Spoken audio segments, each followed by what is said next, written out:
I think it is interesting to notice that when I made my first film, I thought I would only make one film because I was a film critic, and so I had a very high opinion about filmmakers. I didn't see myself as one. You know, I had gone to university and not to film school, so I lacked all practical skills. The only thing is that from the perspective of a film critic, I thought at some point that I could do this film, the first film about my parents, their last year on the farm, because it was both, of course, very close to me. I was 32 when I made the film, so I thought I had 27 years of research or something, and so it was very personal, and that allowed me, I thought, I had the feeling, to put in all ideas that I had about cinema, about how a film would become a film. I could only trust myself with such a personal story to do this. It's like I knew the story, so I could concentrate on the how. I knew the topic, so I could concentrate on the form. So this is how.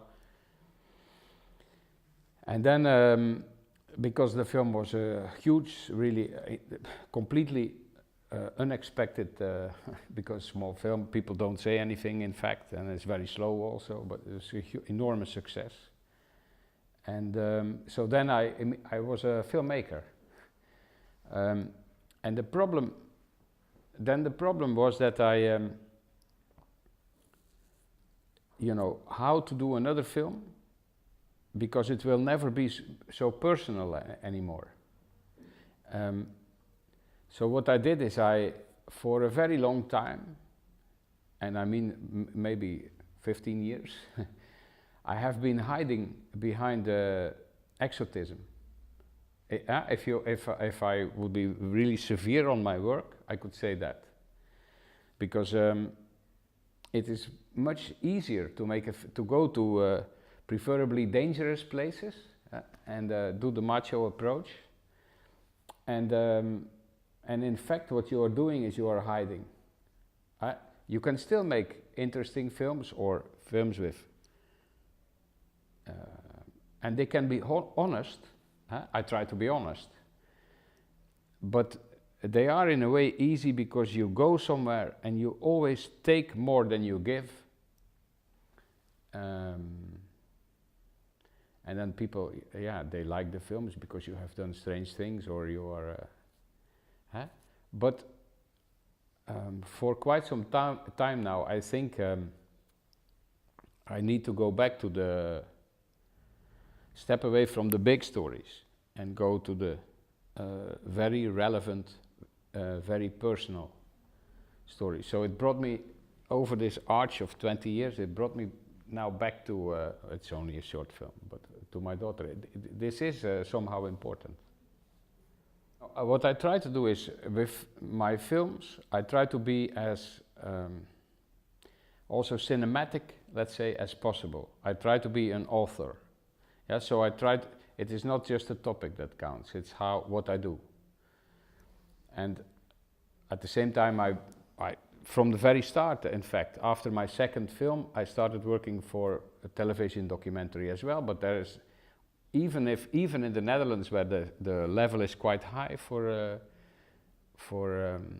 TV documentary, there is still a set of rules about narration and about.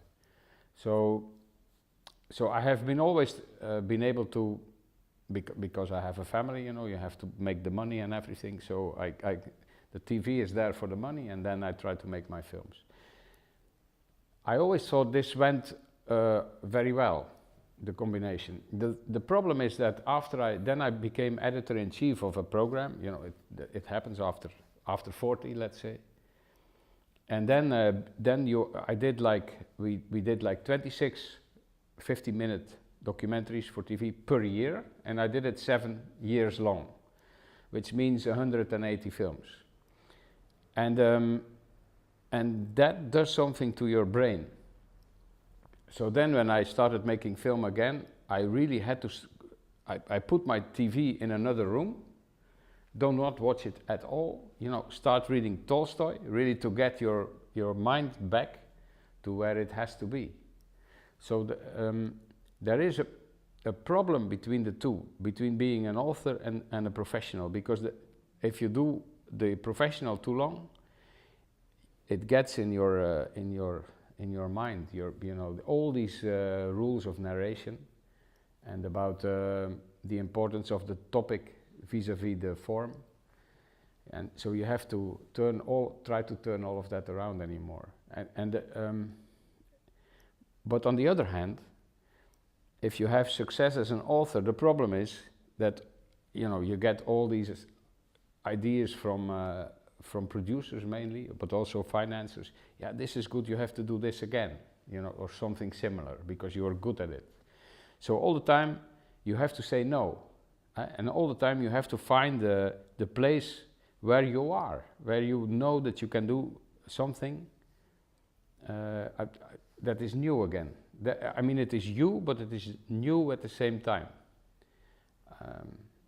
So that costs a lot of energy. And the energy becomes probably, when you are younger, it's easier to reinvent yourself.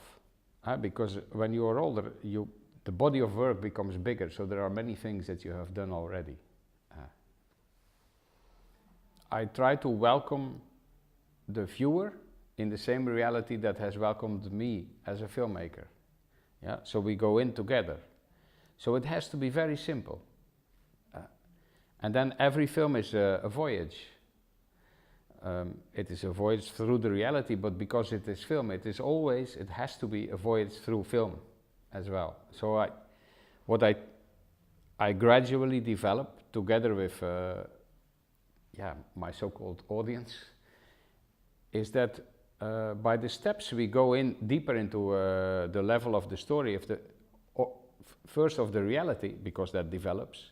Also the story develops, but because the story is something else than the reality, it's the approach to the reality, the story also sort of opens up. So then you have layers, and they can be like, I mean, we can concentrate on the fact that the camera is going to not to move in this film, for example, or we can concentrate on the fact in another film that we will edit in very strange way, in you know, not just to be able to show from different angles a scene, like, but to jump.